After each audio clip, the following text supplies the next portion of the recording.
ಸಲೋಗು hi ನಮಸ್ಕಾರ. ನಾನು ನಿಮ್ಮ ರಜತ್ ಗುಜಿ. ನನಗೆ ವಿಷಯ ಏನಾಗಿದೆ ಅನ್ನೋದು ಗೊತ್ತಿರಲಿಲ್ಲ. ನಮ್ಮ ಸ್ನೇಹಿತರು ಫೋನ್ ಮಾಡಿ ಈ ಥರ ಒಂದು ಘಟನೆ ಆಗಿದೆ ಅಂತ ಹೇಳೋರ್ಗೂ ನನಗೆ ವಿಷಯ ಗೊತ್ತಿಲ್ಲ. ಒಂದು ಬ್ರೈಕ್ ಪ್ರಮೋಷನಲ್ ವಿಡಿಯೋ ಮಾಡಿರೋ ಒಂದು ಕಾರಣಕ್ಕೆ ಇದು ಹಲವಾರು ಸುದ್ದಿ ಆಗ್ತಾ ಇದೆ ಅಂತ ಗೊತ್ತಾಯಿತು. ಸೊ ಇದು ಯಾವುದೇ ಕಾರಣಕ್ಕೂ ಯಾರಿಗೂ ಒಂದು ಹರ್ಟ್ ಮಾಡೋದಾಗಲಿ, ಇಲ್ಲ ಬೇರೆಯವ್ರಿಗೆ ತೊಂದರೆ ಕೊಡೋದಾಗಲಿ, ಇಲ್ಲ ಬೇರೆಯವ್ರಿಗೆ ಹಾನಿ ಮಾಡುವಂಥ ಒಂದು ವಿಡಿಯೋ ಅಲ್ಲ. It was just a promotional video. ಆಮೇಲೆ ಮೀ ಬೀಯಿಂಗ್ ಅನ್ ಆರ್ಟಿಸ್ಟ್ ಯಾವ ಥರ ಮಾಡಬೇಕಾಗಿತ್ತು ಅಂತ ಹೇಳ್ಕೊಟ್ರು ಆ ಥರ ಮಾಡಿದ್ದೀನಿ ಹೊರತು ಬೇರೆಯವ್ರಿಗೆ ಹರ್ಟ್ ಮಾಡಬೇಕು ಅನ್ನೋದು ಯಾವ ಇಂಟೆನ್ಷನ್ಸು ಇಲ್ಲ. ಆಮೇಲೆ ಈ ಥರ ಒಂದು ಪ್ರಮೋಷನಲ್ ವಿಡಿಯೋ ಹಾಕಬಾರ್ದು ಅನ್ನೋದು ನನಗೆ ಗೊತ್ತಿಲ್ಲ. ಆಮೇಲೆ ಹಾಕಿರೋದು ನನಗೆ ಗೊತ್ತಿಲ್ಲ. ಗೊತ್ತಾಗಿದ ತಕ್ಷಣ ನಮ್ಮ ಟೀಮ್ ಹತ್ರ ಮಾತಾಡಿ ಆ ವಿಡಿಯೋನ ಡಿಲೀಟ್ ಮಾಡಿಸಿದ್ದೀನಿ. ಆಮೇಲೆ ಆ ಜಾಗದಲ್ಲಿ ಮಾಡಿರೋ ಒಂದು ತುಂಬ ಸೇಫ್ಟಿ ನೋಡಿಕೊಂಡೇ ಮಾಡಿರೋದು. ಎಲ್ಲ ಹುಡುಗರು ನಿಂತಿದ್ರು, ಯಾರಿಗೂ ಒಂದು ಹಾನಿ ಸಾರ್ವಜನಿಕರಿಗೆ ಬಯಲಿನಲ್ಲಿ ಸಾರ್ವಜನಿಕ ಸ್ಥಳಗಳಲ್ಲಿ ಮಲಮೂತ್ರ ವಿಸರ್ಜನೆ ಮಾಡಿದರೆ 1000ರಿಂದ 500ರಿಂದ 1000 ರೂಪಾಯಿ ದಂಡ ಹಾಕುವುದಾಗಿ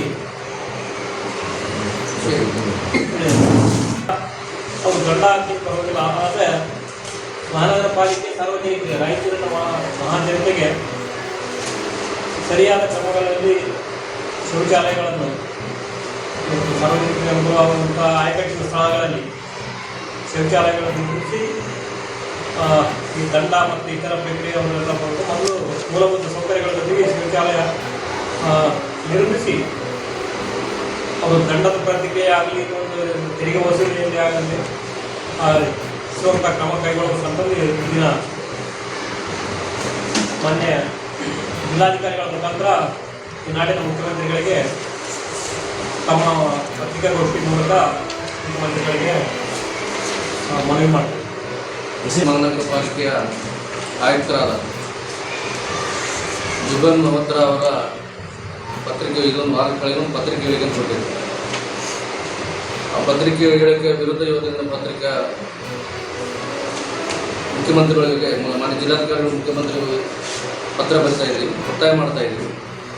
ಈ ವೇದಿಕೆ ಮೇಲೆ ನಮ್ಮ ಜಿಲ್ಲಾ ಮುಖಾಂತರ ಮುಖ್ಯಮಂತ್ರಿಗಳು ಒತ್ತಾಯ ಏನಂತಂದರೆ, ಇಂದು ಮಹಾನಗರ ಪಾಲಿಕೆ ರಾಯಚೂರಿಗೆ ತಮ್ಮ ಒಂದು ಕೊಡುಗೆ, ಮುಖ್ಯಮಂತ್ರಿಗಳ ಕೊಡುಗೆ, ರಾಯಚೂರು ಜಿಲ್ಲೆಯ ಎಲ್ಲ ಜನಪ್ರತಿನಿಧಿಗಳು ಒತ್ತಾಯ ಮುಖಾಂತರ